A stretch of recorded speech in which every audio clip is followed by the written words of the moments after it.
창세기 2장 1절에서 3절. 드디어 2장으로 넘어갔습니다. 장로님이 그러더라고. 그때 1장 1절 2절 하다가 창세기 언제 끝나죠?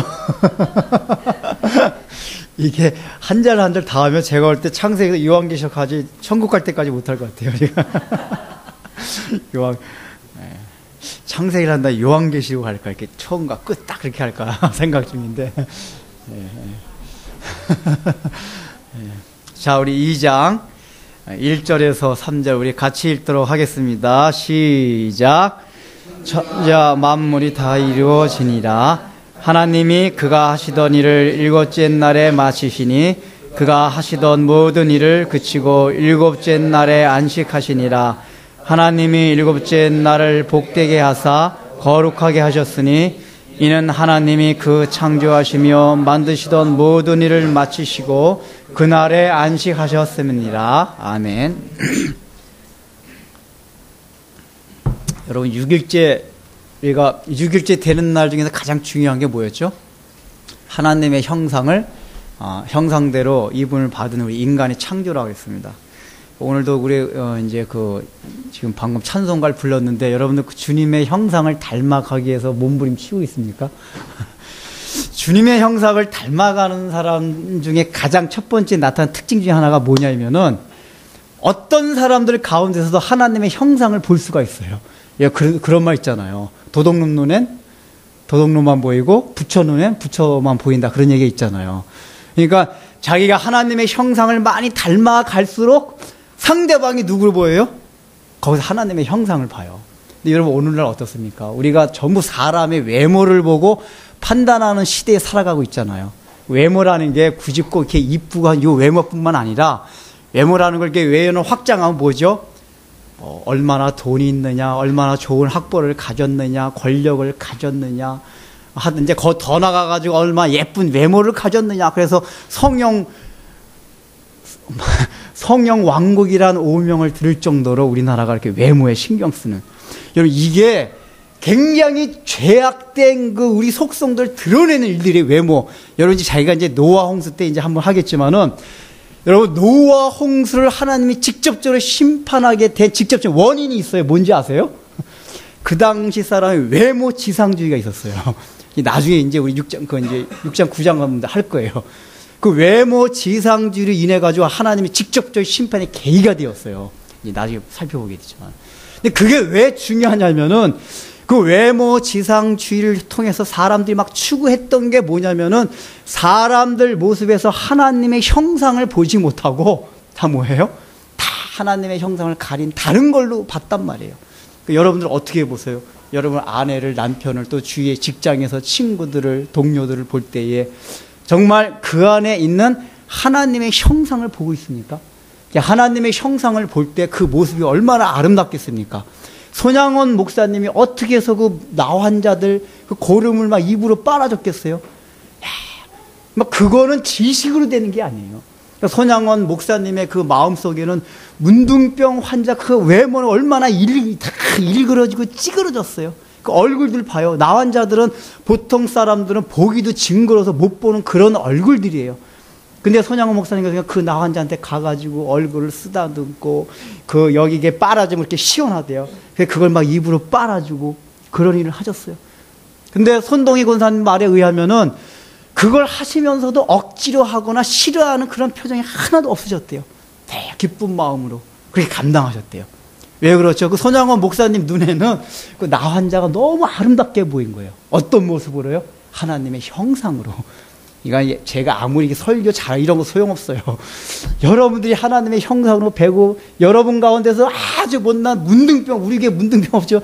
문둥병 같은 환자가 와도 그 모습을 보고 아름답게 엮여지고 제가 가가지고 그걸 정말 막 이렇게 입으로 빨아줄 수 있는 정도.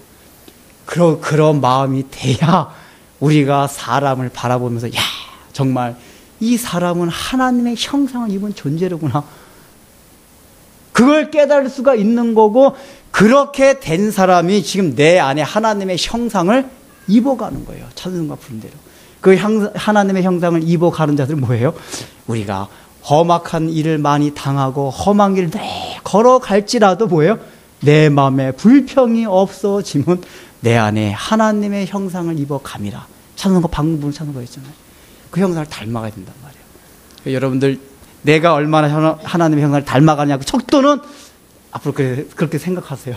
내 안에 보기 싫은 사람, 못난 사람, 아무것도 배우지 못한 사람, 돈도 없는 사람, 보잘것없는 사람, 이런 사람들이 위대하게 보여지고 아름답게 보여지고 그 모습 가운데서 하나님의 모습이 보여지고 정말 사랑하는 마음이 가면 야, 내가 조금이라도 지금 하나님의 형상을 닮아가고 있구나. 이렇게 생각하시면 돼요. 여러분들. 그런데 거의 6일째 되는 거 가장 중요한 건데 제가 시간이 없어서 못해가지고 지금 하는 거예요.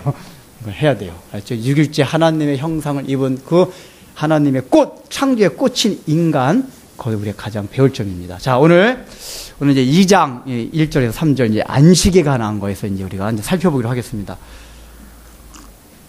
사실은 이게 안식일이 이제 7일째 되는 날인데 이게 2장이 아니라 1장 끝에 있어야 되는데 원래 이게 이제 장절이 처음부터 성경이 기록됐을 때부터 장절이 있었던 게 아니라 장은 이제 13세기 초요. 그 다음에 절은 15세기 중엽쯤에 해가지고 이제 학자들이 이렇게 단락 구분하기 위해서 이렇게 성경 보기 쉽게 이렇게 예를 들면 설교하고 그럴 때 몇 장 몇 절 얘기를 해줘야 되잖아요. 그렇게 찾기 쉽게 이제 구분하기 위해서 단락을 구분한 건데 그 당시에 학자들은 이제 신학 사상이 이 안식일 개념을 에덴 동산과 연관지켜서 생각해가지고 이걸 2장에다 포함시켰다 그래요.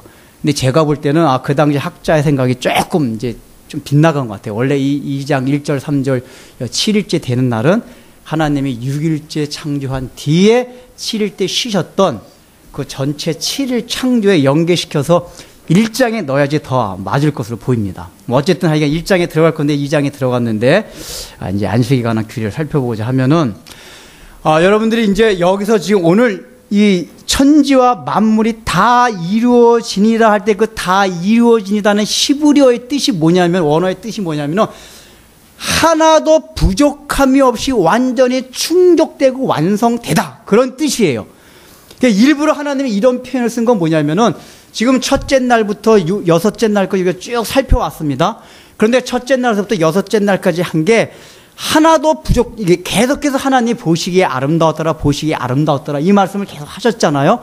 그러니까 그거를 이제 종합적으로 표현하면서 내가 6일 동안에 만들어 놓은 게 완전히 하나도 부족함 없이 충만하게 완성되었다.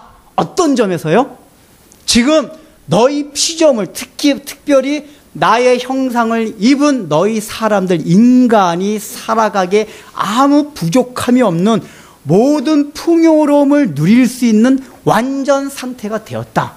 이 얘기예요. 이게 다 이루었느니라 하는 게. 그래가지고 여기서 이제 7째 날에 사실은 마치고 쉬었다는 얘기가 우리 이제 쉬었다고 표현하지만은 이 원래 원어 사바트의 뜻이 뭐냐면은 누리다는 거예요. 누리다. 쉬다는. 잘 생각해보세요. 하나님이 6일 동안에 일하고 7일째 쉬셨다는 게 뭐 6일 동안 일하시라고 힘들었겠습니까? 쉰다는 얘기는 뭔가 6일 동안 일했으니까 힘들어가서 휴식을 취한다. 우리 보통 그런 개념을 받아들여요. 근데 여기서 쉬다라는 히브리 원어 사바트 뭐냐면은 누리다, 누리다. 즉, 내가 6일 동안 다 완전하게 다 이뤄서 완성시켜 놨으니까 너희들은 내가 만들어 놓은 것을 거저 먹고 그냥 누리라는 얘기예요. 그게 바로 쉰다는 의미입니다. 그러니까 여러분들이 이제 출애굽기나 신명기 이제 율법 시대 가가지고 하나님이 모세에게 십계명 주십니다. 근데 제 4계명이 뭐죠? 지금 2장 1절에서 3절에서 하나님이 주셨던 안식일 규례가 구체화되고 명시화가 됩니다. 근데 그때 하나님이 그 안식일 지키라고 하는 이유를 출애굽기 20장에서 십계명이 뭐라고 나오죠? 제가 한번 설명드린 것 같은데 지금 안식일 규례가 십계명이 출애굽기 20장에도 나오고 신명기 5장에도 나와요. 그 안식일 지키라고 말씀을 해주시는데 출애굽기 20장에서 하시는 말씀과 신명기 5장에서 하는 말씀이 다르게 말씀하세요. 자, 출애굽기 20장에서 뭐라고 말씀하시죠? 안식일 지키라 왜 지켜야 되는지에 대해서? 그렇죠. 6일 동안 창조하고 7일째 되는 날 쉬었기 때문에 너희가 안식일을 지키라고 얘기를 해요. 신명기에서는 뭐라고 말씀하죠? 똑같은 안식일로 해가지고 출애굽. 내가 애굽에 종되었던 너희들을 거기서 구출해 낸 것을 기념하여서 안식일 지키라고 얘기해요. 그게 두 가지 의미가 있다고 그랬죠. 그러니까 우리가 어떤 하나님이 계명을 주실 때는 그게 뭐라고 그랬어요?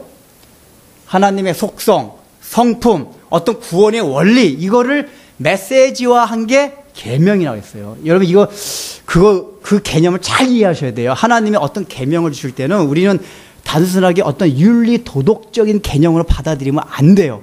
예를 들면 부모를 순종하라. 이거는 우리는 그냥 이 세상 사람들은 윤리 도덕 개념만 받아들여요. 살인하지 말라, 간음하지 말라. 근데 하나님께서는 그 계명을 주심으로써 하나님의 어떤 속성과 성품 구원의 원리를 메시지화한 거예요. 부모를 순종하라, 그건 뭐죠? 하나님이 최고의 권위에 있다는 것을 보여주심으로써 세상의 질서에 순응하라는 그 메시지를 주기 위해서 부모에 순종하라는 거고, 그 다음에 간음치 말라고 하는 거는 그 다음에 하나님과 이스라엘 백성들 사이, 그리스도와 우리 사이의 관계에 있어서 그 관계가 깨지면, 언약 관계가 깨지면은 그것은 굉장히 하나님이 질투하는 무서운 죄이기 때문에 이걸 메시지한 계명이 6계명. 간음하지 말란 거란 말이에요. 그래서 이제 제가 한 가지 예를 들어 설명했잖아요. 족장 시대 때 보면은 족장들은 부인을 4명씩 얻었어요. 근데 하나님이 그거를 일시적으로 허용했다 그랬어요.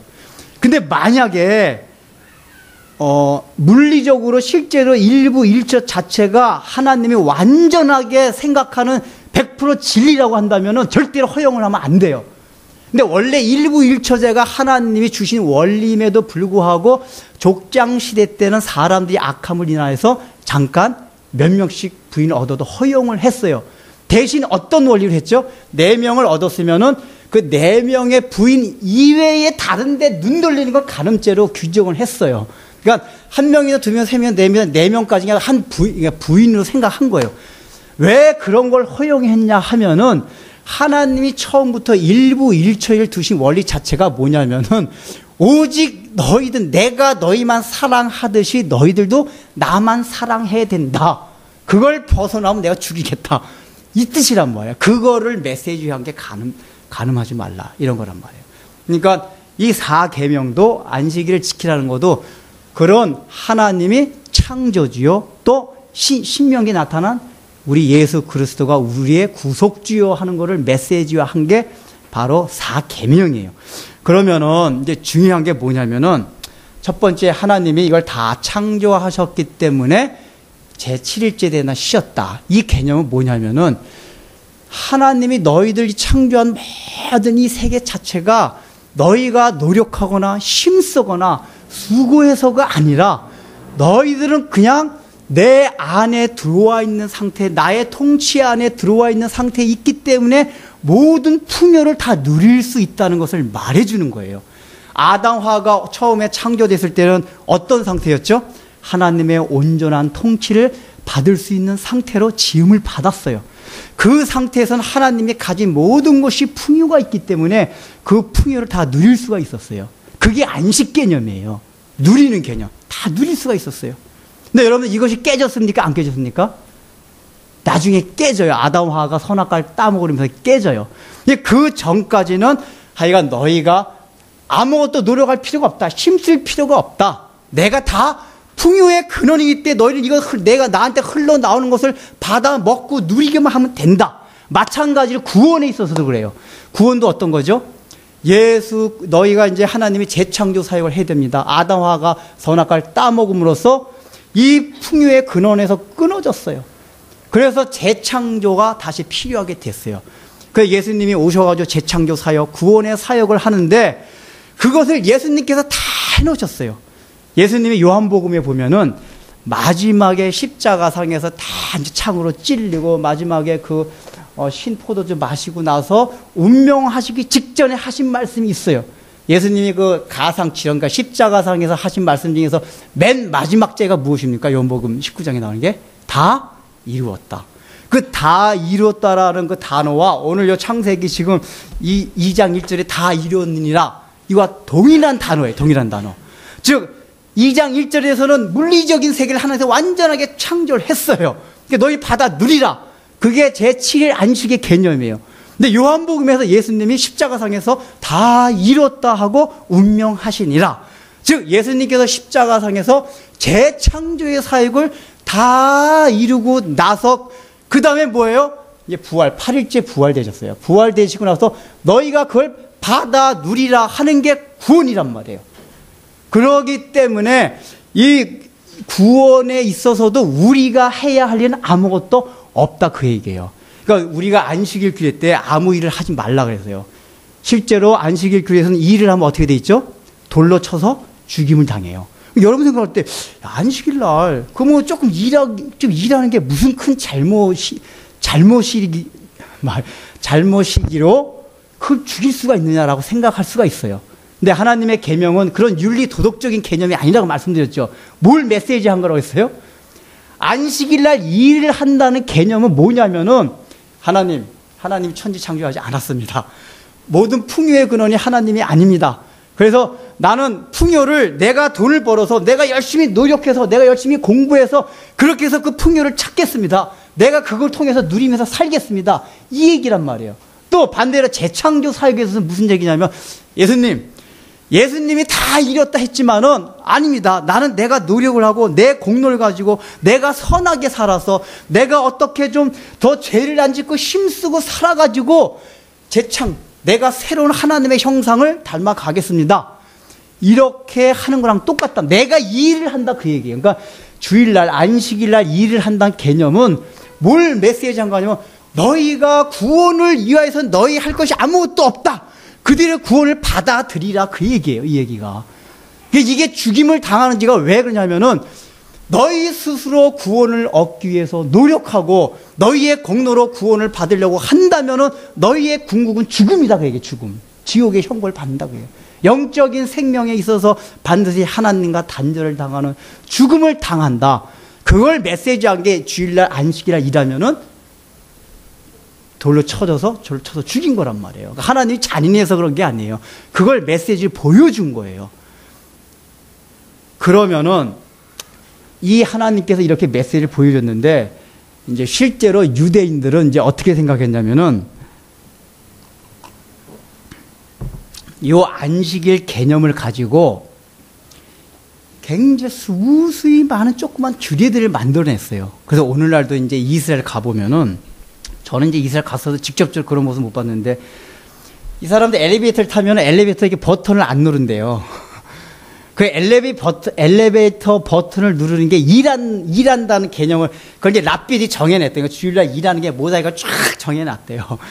쫙 정해놓고 그러니까 뭐 이렇게 단추를 끼우는 건 일이 아니고 바늘로 꼬매는 건 일이고 하여간 뭐 이렇게 자잘한 것들을 다 규정해놓고 거기서 이제 그 일한다는 규정에 들어간 건 다 안식일을 어기는 거로. 그러니까 이제 그만큼 유대인들은 이 주일날 안식일날 일하지 않는 거를 굉장히 아주 심사숙고하고 아주 자잘한 데까지 하면서 그걸 지키려 노력해왔어요. 이게 이제 예수님 때 가보면 이제 명확하게 드러납니다. 예수님께서 오셔가지고 주로 안식일날 뭐를 하셨냐면은 병자들을 고쳐주셨어요. 이게 유대인들의 눈에 볼 때, 특별히 그 유대인 지도자들의 입장에서 볼 때, 성경 잘 아는 사람들이 볼 때는, 야, 너 예수, 왜 이렇게 넌 안식일을 범하느냐, 일을 하느냐, 라고 얘기를 해요. 특별히 대표적인 게 요한복음 5장, 우리 한번 찾아봅시다. 이건 한번 찾아보는 게 좋아요. 요한복음 5장.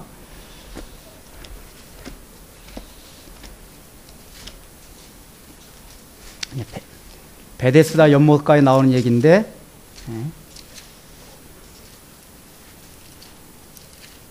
여기 아주 이 안식에 굉장히 중요한 원리가 나와 있습니다. 주일의 원리가.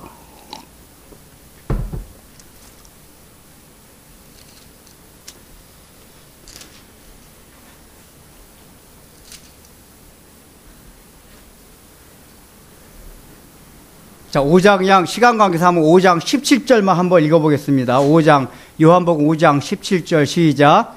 예수께서 그들에게 이르시되 내 아버지께서 이제까지 일하시니 나도 일한다 하시매. 자, 보세요. 지금 이 상황이 어떤 상황이냐면은 38년 된 환자가 베데스다 연못에 있었습니다. 그래가지고 38년 동안 못 움직이고 그렇게 있었어요. 막 이게 누워서 있었어요. 근데 예수님께서 안식일 날 그 환자를 고쳐줬어요. 근데 이게 지금 유대인 지도자들, 바리새인, 서기관들에 들어갔어요.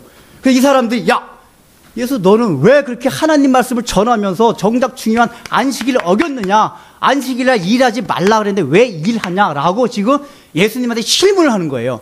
그때 예수님이 하신 말씀이, 아버지께서 이제까지 일하시니 나도 일한다, 그 얘기란 말이에요. 자, 원래는, 자, 잘 보세요.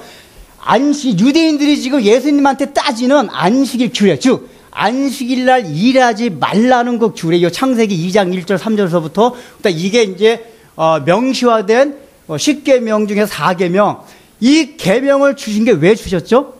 하나님이 6일 동안 천지 다 창조하시고 나서 나머지 7일째부터는 일할 게 없다, 그 얘기예요. 하나님이 일할 게 아무것도 없어요. 완성을 시켜놨기 때문에 이제는 내가 일할 게 없고 너희들 누리기만 하면 된다. 이걸 가르쳐 주기 위해서 일하지 말라는 거였어요. 즉 원래 안식일 규례 안에 들어있는 건 뭐죠? 하나님은 이제 일하지 않는다, 그 얘기예요. 일하지. 이미 다 완성을 해놨기 때문에. 근데 지금 유대인들이 왜 안식일을 일하냐고 물어보니까 예수님의 대답이 뭐냐? 아버지께서 이제까지 일하시니 나도 일한다. 이제까지 한 건 뭐냐면은 그 창조 그때부터 지금까지 일한다는 거예요. 이게 무슨 얘기입니까? 원래는 하나님이 2장 1절 3절 여기까지는 하나님이 일하지 않으셨어요. 완성이 됐어요. 근데 언제요? 요 이제 2장 3장 넘어가서 아담 화가 선악과를 따먹음으로 인해서 뭐예요? 그 하나님의 형상이 파괴가 됐어요. 그 하나님의 풍요로부터 근원이 끊어졌어요. 그 이제부터는 뭐가 돼야 돼요? 하나님이 다시 일을 해야 될 상황이 벌어진 거란 말이에요. 그래서 이미 아담 화가 선악과를 따먹는 그 시간부터 하나님은 다시 일하기 시작하셨어요. 그 일이 무슨 일이죠? 물리적인 세계를 짓는 그 일이 아니라 재창조 사역. 즉 너희가 나부터 끊어진 풍요로부터 끊어진 그것을 회복하기 위해서 너희를 재창조하기 위한 영적인 구원의 회복을 위해서 그때부터 하나님이 일하기 시작하신 거예요. 그래서 그 일하기 시작한 게 바로 예수님이 그 일을 위해서 오셨단 말이에요. 그걸 지금 예수님이 말해 주시는 거예요. 요한복음에서. 그래서 신약성에 보면 예수님이 안식일마다 병을 고쳐줄 때마다 유대인들이 계속 따지면 또 누가복음에 보면은 18년 된 귀신 들려가지고 혀가 꼬부러가지고 허리가 구부러가지고 못 일어나는 사람을 예수님이 고쳐주셨어요. 고쳐주셔서 바리새인들한테 뭐라고 말하냐면은 또 따져요. 너 왜 안식일날 범했느냐? 일을 했느냐? 그러니까 예수님이 내가 18년 동안 사탄에 매인받은 저 자를 그 사슬에서 풀어주는데 너희들이 웬 말이 많으냐? 라고 예수님 말씀했어요. 예수님 뭐라고 말씀해 주시냐면 지금 예수님께서 그 안식일날 일하시는 거, 병을 고쳐서 일하시는 게 사탄의 사슬에서 매였던 자를 풀어주는 거라고 말씀하세요. 그 일을 하시는 거라고 말씀하세요. 이 얘기가 다 뭡니까? 인류가 지금 다 원래 하나님이 일을 하지 않아도 됐던 상태인데 너희가 다 사탄의 사슬에 매여가지고 다시 하나님께서 일해야만 되는 상황이 되었다, 그 얘기예요. 그 일을 위해서 내가 왔다. 이걸 예수님이 가르쳐 주신 거란 말이에요. 이게 이제 그래서 이제 중요한 게 뭐냐면은 안식일은 제6일, 그러니까 7일째 뒤였어요. 그러니까 하나님이 6일 동안 일하고 7일째 되는 날 안식일을 지켰어요. 근데 재창조 사역은 누굴 통해서 이루어졌죠? 하나님이 아담화가 타락한 이후부터 다 구원의 계획을 하시고 독생자 예수를 이 땅에 보내실 걸 다 계획하고 그 아담한테도 3장 15절에 원시 언약을 주십니다. 원시 언약이 뭡니까?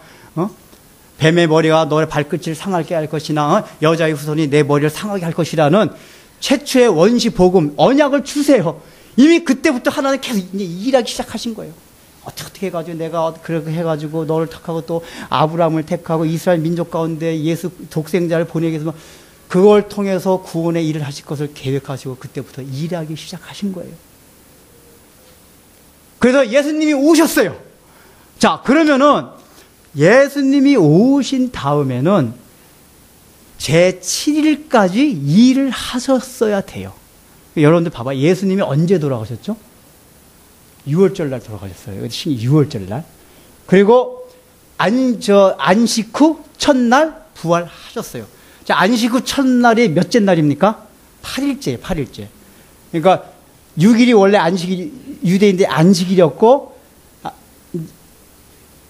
7일이 안식일이었고 그 다음에 그 안식일 다음 날이니까 8일째 되는 날이 바로 예수님이 부활하신 날이에요. 그러니까 8일째 되는 날 예수님께서 부활하시면서 재창조 사역을 이뤘어요. 이거 틀린 게 뭐냐면은 원래 재창조가 아닌 첫 번째 오늘 2장 1절에서 나온 그 창조 사역은 하나님이 6일 동안 일을 하셨어요. 그걸 7일째 쉬셨어요. 그리고 재창조 사역에서는 7일 동안 7일 동안 일하시고 8일째 되는 날 그 결과를 맛본 거예요. 구약 성경 우리 한번 레위기 한번 봐봅시다. 수요일 날은 좀 깊이 들어가도 돼가지고 찾아가면서 레위기 14장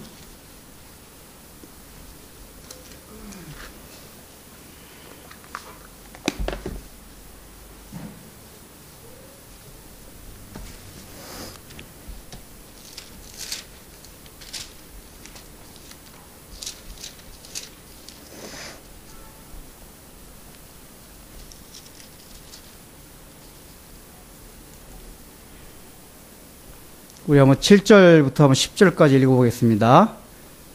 레위기 14장 7절부터 14절 시작.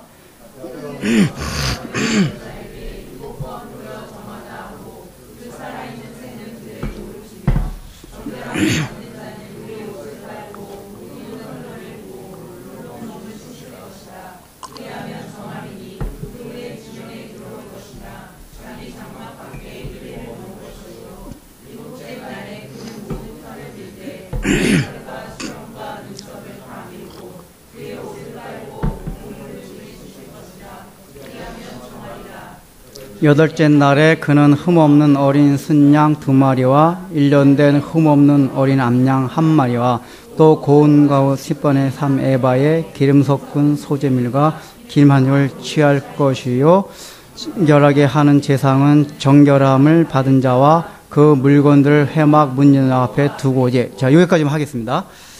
자, 지금 요 13장, 레위기 13장, 14장의 내용이 뭐냐면은 정결법입니다. 정결법 가운데서도 특별히 문둥병 나환자에 관한 정결법에 관한 거예요. 제가 이제 주일날 그때 한번 그 문둥병 환자에 대한 거 잠깐 언급을 했지만은 이 레위기의 정결법은 다 뭐에 관계되는 거냐 하면은 예수 그리스도가 이 땅에 오셔서 우리 이루실 구원의 사역을 의미하는 거예요.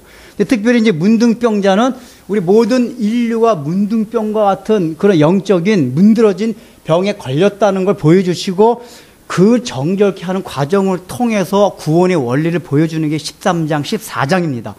근데 이제 이 정결법 가운데서 여기 지금 봐보세요. 7절에 보면 나병에서 정결함을 받을 자에게 7번 뿌려 정하다 하고 그 살아있는 새는 들에 놓일지며 이렇게 나오죠. 여기 이제 13장, 14장 계속 해서 뭐냐면 7번 계속 해가지고 나 환자가 정결하게 될 때 정결하게 되긴 의식을 다 7번씩, 7번씩 계속 일을 해요. 그리고 나서 8일째 되는 날엔 제사장이 가가지고 그걸 확인을 하고 선포를 해요. 지난번 주일날 설교 그 기억이 나십니까? 저 문 밖에 가서 그 문둥병 환자 난 사람이 이게 낫으면은 제사장이 그 사람한테 가가지고 선포를 한다고 했잖아요. 확인을 한다고 했잖아요. 확인식. 그러니까 7번은 정결식 하는 모든 의리는 다 7번 하는데 그게 확인이 됐으면 제사장이어서 그걸 확인하는 거는 8일째 되는 날에 가서 확인식, 선포식을 해요. 즉 7일 정결 7번 동안 7일째 동안에 그 정결하게 된 그 결과를 8일째 된 날에 그 제사장이 선포를 합니다. 그러면 잘 생각해 보세요. 지금 이 문둥병 환자가 정결식을 하는 게 7일 동안 해요. 7일 동안. 이 정결식은 뭐냐면 구원을 위하여 정결한 깨끗함을 받는 그 일이에요. 그 일을 7일 동안에 하여. 근데 원래 하나님이 창세기 오늘 2장 1절에 3절을 보여준 거는 하나님 6일간 일하셨어요. 우리가 쉼을 얻기 위해서 6일간 일을 하셨어요. 근데 이제 문둥병 환자 규례에서는 문둥병 환자가 완전히 나음을 받는다는 선포를 받고, 나음을 받는다는 게 뭐냐면은 완전히 문둥병자가 떠나가지고 이제 정결한 상태에 누린다는 얘기입니다. 근데 그것을 위해서 7일 동안 일을 해야 돼요. 7일 동안. 그러면 원래 창조 때 6일 동안 했는데 7일 동안 일을 하고 8일째 되는 날에 선포식을 했어요. 이게 또 보면은 여러분 할례가 태어난 지 며칠 만에 할례를 받습니까? 그건 다 아시니까. 몇째? 8일 만에. 근데 레위기 12장에 보면 그걸 어떻게 표현하냐면은 너희가 남자아이를 태어난 지 7일 동안은 여자의 경도할 때와 같이, 이제 저는 개혁 성경이 많이 익혀가지고 경도가 생리 말하는 생리. 지금 성경 뭐라고 되어 있죠? 그저 개혁 성경은 이제 그렇게 표현되어 있는데, 경도라고 표현되어 있는데, 그렇게 생리할 때와 같이 불결함으로, 정결하지 못함으로 제 8일째 된 날에 남자아이를 할례를 시킴으로써 나와 언약을 맺으라고 하나님 말씀하십니다. 그러면은 여기서도 제 7일 동안은 다 뭐냐면은 하나님 말씀하시는 게 다 불결하다는 얘기예요. 그 7일 동안에 하나님이 하신 일을 다 하고 8일째 되는 날에 하나님이 주시는 언약, 새로운 언약을 맺음으로써 너희 백성이 나의 백성이라는 것을 인치라고 얘기를 합니다. 거기서도 왜 원래 보통 성경은 우리가 볼 때 왜냐면 7일 단위로 되게 끊어요. 7일. 그러니까 6자로 해가지고 7일째 끊어나가는데 이상하게 정결법에서만은 7일 동안 딱 하고 항상 8일 단위로 끊어나가요. 8일 단위.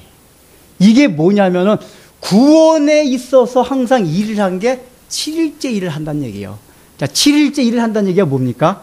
원래 하나님이 원래 쉬셨던 2장 1절에서 3절에 나오는 그 7일째 되는 날 안식일, 그 안식일이 원래 쉬는 날, 누리는 날이었는데 그날까지도 하나님께서 일을 했어야 했다. 이걸 보여주시는 게 7일 동안 일하시는 걸 정결법에서 보여주신 거예요.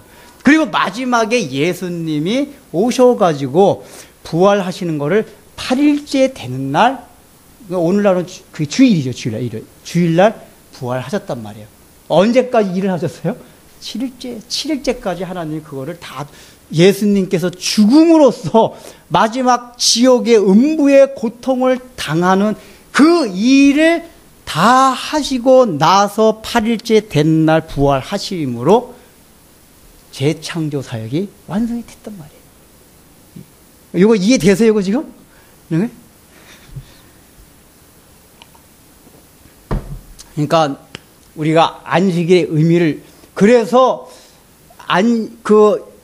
구약 시대 예수님이 오기 전까지는 7일째 되는 날을 일을 하지 않는 게 맞아요. 근데 예수님이 오신 이유는 뭐로 바뀌었어요? 부활하신 주일날, 8일째 되는 날 일하지 않는 게 맞아요. 왜요? 원래 7일째 되는 날 예수님께서 그날까지도 하나님께 일을 하셔야 했기 때문에 그걸 예수님이 공생애 가운데서 계속 주일날, 안식일날 환자를 고쳐주면서 얘기한 거예요. 이날도 원래 일하는 날이다. 그러니까 이날이 어떤 날이요?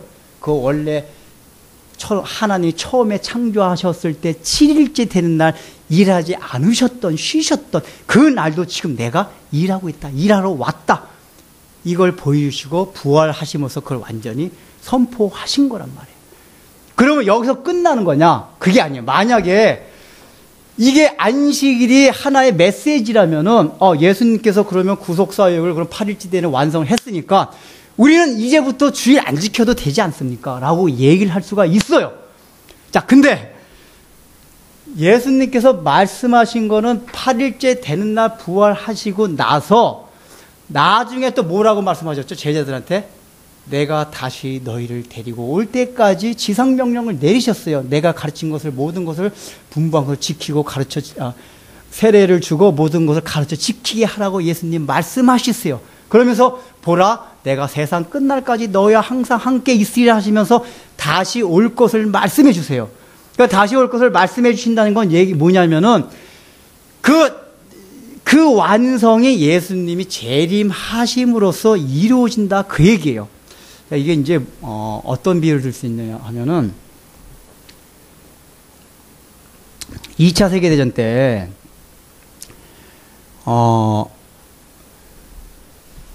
연합군이 독일에게 결정적으로 길을 꺾는 그 작전이 있었습니다. 그게 뭡니까? 노르망디 상륙 작전이에요. 그래서 그거를 D-Day라고 해요. 디시전, 결정, 그러니까 디시전 데이, 결정의 날, 결정의 날. 그러니까 결정의 날이가 뭐죠? 막 수세에 몰리던 연합군이 이제 독일군을 이제 완전히 그냥 탁 결정적으로 짓밟아 놓았다 그 얘기예요. 자, 근데 실제적으로 그게 1944년 5월인가 6월인가 그래요. 노르망디 상륙 작전이.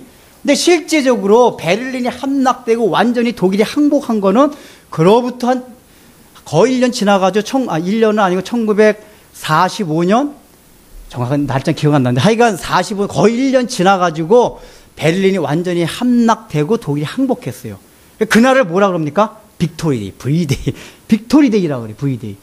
그러니까 실제적으로 그 독일군이 결정적으로 딱 머리를 연합군이 짓밟은 날은 노르만 상륙 작전. D-Day 날이에요. D-Day. 결정적인 결정. 근데 완전히 독일군이 항복을 한 거는 그로부터 1년 뒤에 베를린이 완전히 함락되고 나서 있었어요. 자, 그럼 보세요. 그 사이에 한 1년여 사이에 연합군과 독일군과의 전투가 있었겠습니까? 없었겠습니까? 있었어요. 계속 전투가 있었습니다. 그 연합군이 밀리기도 하고 막 그랬어요. 실제 그 자세한 전투 이 역사를 보면은 막 밀렸다, 벨기에 같은 데서 막 연합군이 한참 밀렸다. 근데 중요한 건 뭐냐면 연합군의 사기가 떨어지지 않았어요. 왜 그래요? 이미 이겨놓은 싸움이다 그 얘기가. 이미 연합군이 다 이겨놓은 싸움이기 때문에 전술적으로는 소전투에서는 좀 밀리고 있지만은 전략적으로 큰 전쟁에서 이미 이겨놓은 거란 말이에요. 그래서 그거는 어차피 이겨놓은 전쟁이기 때문에 소규모 전투에서는 좀 밀리고 있지만은 완전히 우리가 이길 수 있다는 확신을 가지고 전쟁을 벌인 거예요. 이랑 똑같단 말이에요. 예수님이 초림은 뭐냐면은 D-Day. 결정의 날이에요. 사탄의 머리를 짓밟아 놨어요. 그때부터는 사탄이 힘을 못 써요. 아직까지 발악은 해요. 저항을 해요. 지금 우리가 살고 있는 세상이 그런 세상이에요. 저항을 하는 세상이에요. 저항. 어떻게 보면 저항할 땐 더 강하게 저항할 수도 있어요. 그냥 막 몸부림뜨고. 근데 뭐예요? 중요한 건 이미 이 승세는 우리한테 있는 거예요. 예수 그리스도가 이미 짓밟아 놨기 때문에 우리한테 있는 거예요. 예수님이 재림하심으로써 뭐예요? 빅토리데이.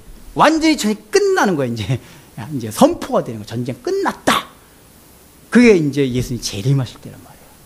그러니까 사실은 D-Day나 빅토리 기간은 있지만은 마찬가지 그게. 그 예수님 재림하심으로써 완전한 재창조의 사역이 완성이 된다. 그 얘기예요. 자, 그럼 중요한 게 이겁니다. 그러면 오늘날 그러기 때문에 이거 하기 전에 그러기 때문에 우리가 주의를 지켜야 되는 거예요. 그러니까 주일날 가능한 한 일하지 말고 여러분 윤리 도덕적으로 그러는 게 아니에요. 왜 일하지 말아야 돼요? 네? 여러분 한번 답해보세요. 왜 일하지 말아야 돼요? 주일날? 안식일이 아니라 주일날 왜 일을 하지 말아야 되죠? 네? 주일날. 첫 번째는 주일날 일한다는 얘기는 나는 예수님 피공로로 구원 필요 없어요. 내가 힘쓰고 노력하고 나 수양 닦아서 구원 얻을게요. 이거와 똑같단 말이에요. 하나님 그렇게 인정한다는 얘기예요. 그리고 또 한 가지는 또 한 가지 뭐죠? 아직 주님께서 재림하심으로써 그 완전한 통치가 이루어지지 않았습니다. 주님 어서 재림해 주세요. 라고 고백하는 거란 말이에요. 이게 두 가지. 그러니까 초림하신 주님의 구원 사건을 우리가 받아들이면서 재림하실 주님에 대한 재림 신앙에 대한 고백이 주의를 지키는 거예요.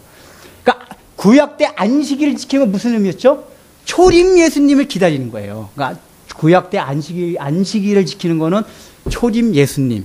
그러니까 재창조 사역을 하러 오실 것이다. 이거를 지금 기다리고 그 안식을 한 거고, 지금서부터 우리가 신약 시대 때 예수님 이후로 제8일째 된 날을 주의를 지켜가는 것은 초림 예수님이 하신 구원 사역을 우리가 믿고 고백합니다. 예수님 나의 구원자입니다. 라고 고백하며 재림하실 주님을 사모하고 기다리는 그 신앙을 내가 가지고 살아가겠습니다. 그걸 고백하는 거란 말이에요. 그래서 이 주일날 누릴 일하지 않고 우리가 예배를 통해서 천상의 모습을 우리가 늘 생각을 해야 되는 거예요. 그러니까 주일날 그냥 왔다 갔다만 하는 게 아니라, 야, 이제 예수님이 재림하심으로써 이루어질 그 천상에서 완전히 재창조로 회복된 그 세계에서 하나님을 경배하고 찬양하는 그 모습이 우리가 주일날 이렇게 와가지고 예배드리는 그 모습에서 보여주는 거란 말이에요. 상징적으로. 늘 그걸 생각해야 되니까. 그러니까 우리 주일날 예배드리면, 야, 이제 주님께서 재림하시면서 이루어질 새하늘과 새 땅, 그곳에서 우리가 주님께 요한계시록에 나오는 하나님께 경배드리는 이 모습을 내 생각하란 말이에요. 그런 마음을 가질 때 우리가 주일날 예배가 감격된단 말이에요. 그 다음 이제 가장 중요한 건 뭐냐면은, 그러면은 우리는 아직까지 예수님이 재림하지 않았습니다. 소규모 전투가 계속 이루어지고 있어요. 그러니까 우리는 계속해서 어떤 거에 있는 거예요? 전투 가운데 있는 사람들이야. 예수님 오시기 전까지 우리 그리스도인들은, 교회는 전투적인 교회가 돼야 되는 거예요. 싸워야 돼요. 그래서 싸워가지고 결국 뭘 위해 싸워야 되는 거예요? 첫 번째, 원래 아담화가 6일째 하나님이 완성됐다는 얘기 뭐였다 그랬죠? 하나님의 통치 영역 안에 100% 들어간 상태를 말한다 그랬어요. 그럼 다시 우리가 해야 될 게 뭐예요? 예수님이 재림하심으로써 이루어지는 세계가, 모든 우주가 하나님의 예수 그리스도의 통치 영역 안에 100% 들어가는 거예요. 근데 지금 그 일을 위해서 먼저 우리가 막 전투하고 하는 거란 말이에요. 그 일을 위해서. 즉, 우리가 이 땅에 살아가면서도 내가 여전히 죽지 않고 아직 하나님 앞에 가지는 않았지만은, 이 땅에 살아가는 동안에 하나님의 통치 영역 안에 완전히 들어갈 수 있도록 전투를 해야 된다, 그 얘기예요. 그게 히브리서가 찾아봅시다. 마지막으로. 자, 히브리서 4장.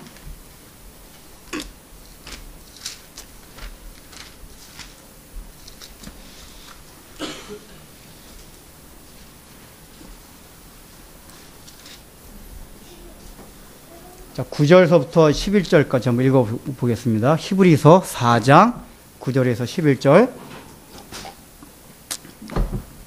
자, 찾으셨습니까? 히브리서 4장 9절에서 11절. 자, 시작.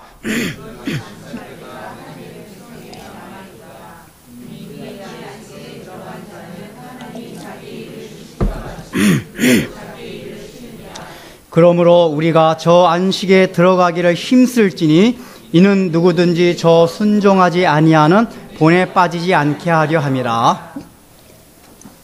자, 여기 9절에 보면은 그런즉 안식할 때가 하나님의 백성에게 남아있도다. 이 앞절의 내용이 뭐냐면, 이제 여호수아 그 상황들 얘기하면서 하나님이 이스라엘 백성한테 약속하신 게 뭐였죠? 가나안 땅이었어요.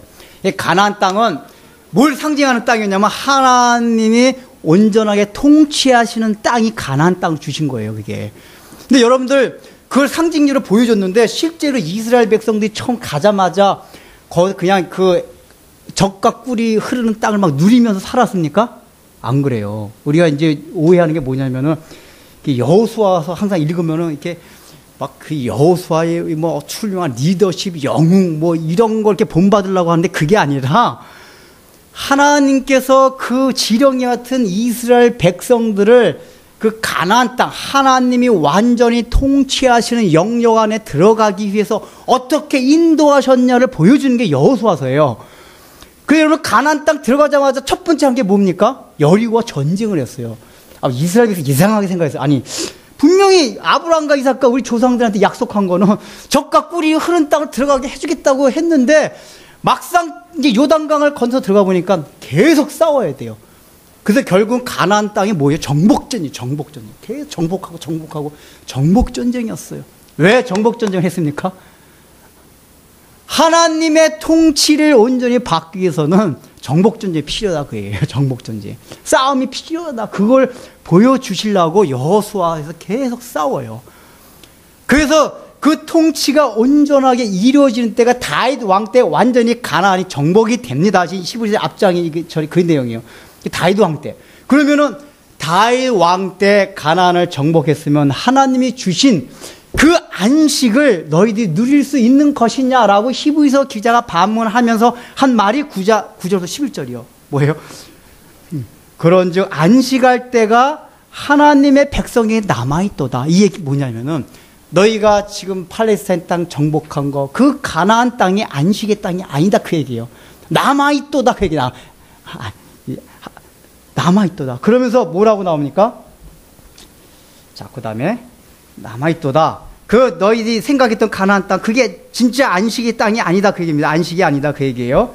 그건 상징적으로 보여준 거예요. 그리고 10절 시작. 이미 그의 안식에 들어간 자는 하나님이 자기의 일을 쉬신가 같이 그도 자기의 일을 쉬느니라. 아, 이거 봐요. 자, 그의 안식에 들어간 자는 아직 그 안식이 남아있도다 하고, 이 얘기는 예수님이 다시 재림하시면서 완전히 이루어질 그 안식이에요. 완전히 통치하는 그 세계예요. 그럼에도 불구하고 이미 그의 안식에 들어간 자라고 히브리서 기자가 얘기하고 있습니다. 이 얘기가 뭡니까? 아직까지 하나님 앞에 가지 않았어요. 주님이 재림하지 않았어요. 근데 내가 이 땅을 살아가면서 안식을 누리는 자가 있다는 얘기예요. 무슨 얘기 알겠습니까, 여러분들? 이걸 누려야 된다는 얘기예요. 그 누리는 자는 하나님이 자기의 일을 쉬신가 같이 그도 자기의 일을 쉬느니라. 여러분, 이게 신앙의 묘미입니다. 내가 그러니까 완전히 안식에 들어갔다는 얘기는 뭐죠? 다른 말로 하면 하나님의 통치 영역 안에 완전히 들어왔다는 얘기예요. 근데 하나님의 통치 영역 안에 완전히 들어와서 안식에 들어간 자는 하나님이 자기 일을 쉬신가 자기도 자기 일을 쉬느니라. 이게 뭡니까? 하나님의 통치 안에 완전히 들어가면은 그 다음부터는 우리가 이 땅을 살아가면서 전전 근거하고 어떻게 먹고 살아갈까, 어떻게 할까, 저렇게 할까, 마음이 확 저거 나 미워 죽겠는데 저걸 어떡하나 하는 그런 삶에 자기를 조여오고 자기를 해코지하고 하는 모든 상황과 환경 가운데서 어떻단 얘기예요? 자기 일을 쉬느니라. 내가 노력하고 힘쓰고 뭐 해가지고 뭐 하겠다. 다 뭐죠? 하나님을 전적으로 의지하고 신뢰하는 그 믿음으로 살아가게 된단 말이에요. 그런 자는 진정으로 안식이 뭡니까? 다른 말로 그냥 휴식이 아니라 하나님이 그 풍요로운 하나님, 우주 만물 창조한 그 풍요로운 그 하나님의 풍요, 그게 다 뭐예요? 나에게 흘러오는 거예요. 흘러오는 걸 누리면서 산다 그 얘기예요. 여러분, 그거 누리면서 사세요. 이 안식에 들어간 자는 그 하나님의 풍요를 누리면서 살아요. 우리는 돈이 있어야지, 권력이 있어야지, 좋은 남편, 좋은 아내, 모든 세상의 조건을 다 갖춰야지 그 안식, 그 풍요를 누릴 수 있다고 생각을 해요. 근데 그게 아니란 얘기예요. 하나님의 통치 안에 들어온 자는 그걸 누릴 수 있다는 얘기예요. 안식에 관해. 그래서 마지막 절에 보시죠. 결론을 그렇게 맺습니다. 그러므로 11절 시작. 그러므로 우리가 저 안식에 들어가기를 힘쓸지니 이는 누구든지 저 순종하지 아니하는 본에 빠지지 않게 하려 함이라. 자, 여러분 11절을 다른 말로 바꿔하면 어떻게 됩니까? 여러분 국어 잘 하시죠? 안식에 들어가기를 힘쓸지니 이 얘기 뭐냐? 우리가 이 땅을 살아가면서 해야 될 일입니다. 근데 뭐예요? 이는 누구든지 저 순종하지 아니하는 본에 빠지지 않게 하려 함이라. 자, 이 얘기가 바꿔서 하면 뭐냐면은 너희가 순종하는 본을 보이면 뭐예요? 안식에 들어간다 그 얘기예요. 이 얘기가 이해되세요? 이거 봐보세요. 끝을.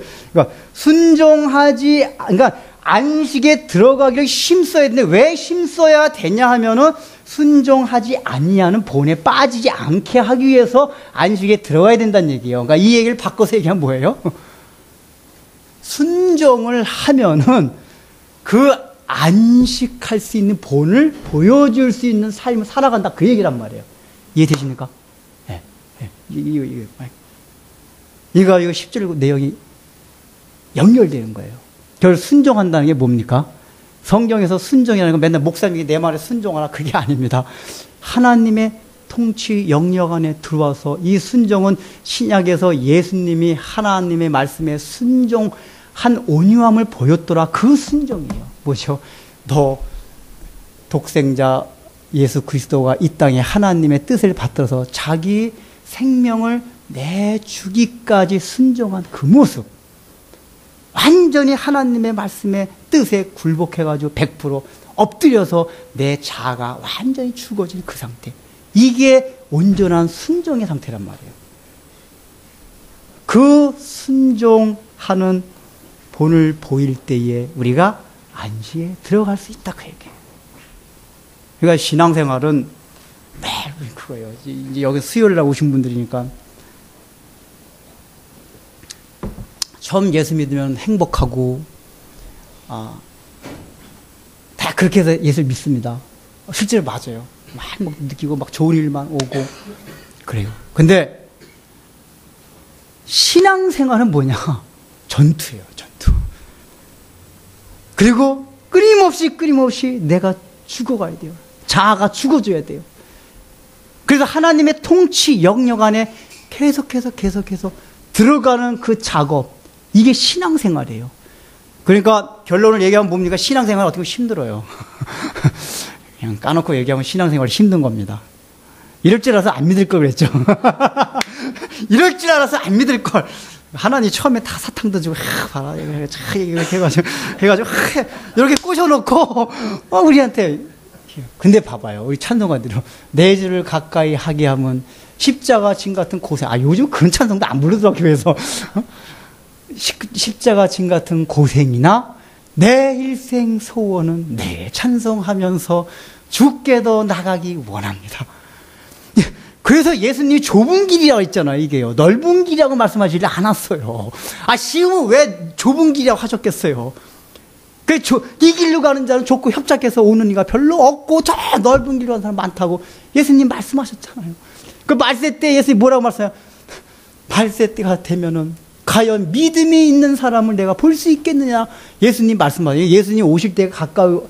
여러분 잘 아셔야 될 게, 예수님이 오실 때가 가까우면 가까울수록 막 믿음 있는 사람이 더 많아지고 막 복음화 되고 이런 게 아니에요. 믿음을 찾아보기 어려운 시기가 점점점 돼가요. 여러분, 그러니까 이게 세상을 바라보고 또 교회를 바라보면서, 야, 정말 믿음이 있는 자가 별로 없구나 라는 생각이 들면 예수님 오실 때 가까운 거예요. 예수님이 말씀하셨단 말이에요. 왜 그래요?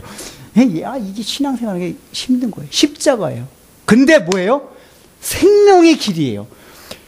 오히려 그 안에 들어가면은 그게 고생될 줄 알았는데, 막상 딱 들어가 보니까 고요한 거예요. 여러분들, 태풍, 이 태풍이 불면 이 태풍 쥐는 엄청난 바람의 위력에서 모든 게 파괴돼요. 근데 태풍을 피하는 가장 좋은 방법이 뭔지 아십니까? 태풍에 눈쏘로 들어가면 돼요. 눈쏘. 아시죠? 눈, 여기 볼 때 중화. 눈속에는 꽉하대요. 저 들어가 보진 않았지만은, 꽉하대요. 그냥 어마어마한 파괴력 있는 그 태풍인데, 가장, 그거를 제가 이제 그 전에 다큐멘터리에서 봤는데, 이게 미국 공군 용감한 사람들이 이제 이게 컴퓨터 장비가 덜 발달될 때는 실제적으로 태풍이 불 때, 이 레이더, 이 관측을 하려고 그 장비를 싣고 이 태풍 뚫고 막 들어간대요. 근데 저 눈 안까지. 그러니까 태풍이 막 불 때 엄청나게 막 흔들리고 막 하는데 그걸 막, 이게 막 흔들리고 해가지고 막 추락할 거 그런데 그걸 더 속력을 내가 탁 뚫고 해가지고 탁 해가지고 태풍 눈 안으로 딱 들어가면, 돼요. 조용하대요.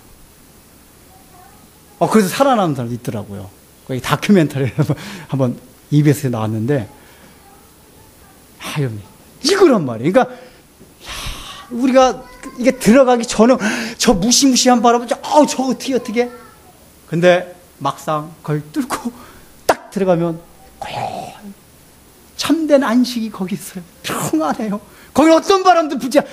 오히려 그래도 태풍 바깥에는 태풍 정도 아니어도 이런 바람, 저런 바람 막 불고 있는데, 그 태풍의 눈 안에는 그렇게 고요할 수가 없대요.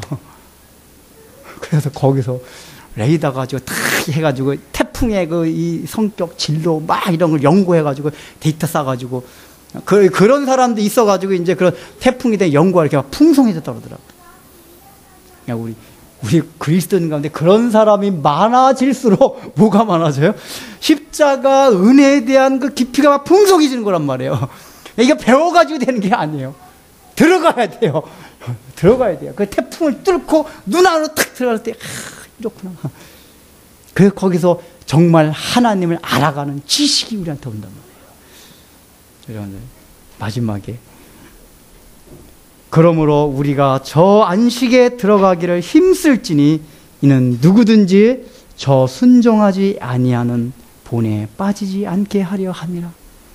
이걸 통해서 예수님 아직 오시기 전에 오늘 읽은 2장 1절 3절에서 내가 다 해놨으니까 너희는 쉬어라. 일하지 마라. 이거를 우리가 오늘날도 계속해서 이 땅을 살아가면서 계속 해야 될 작업입니다. 자, 우리는 며칠째 살고 있습니까, 지금? 그래서 8일째 되는 날 하고요, 8일째. 8일째 되는 날 아무 일을 하지 않아야 돼요.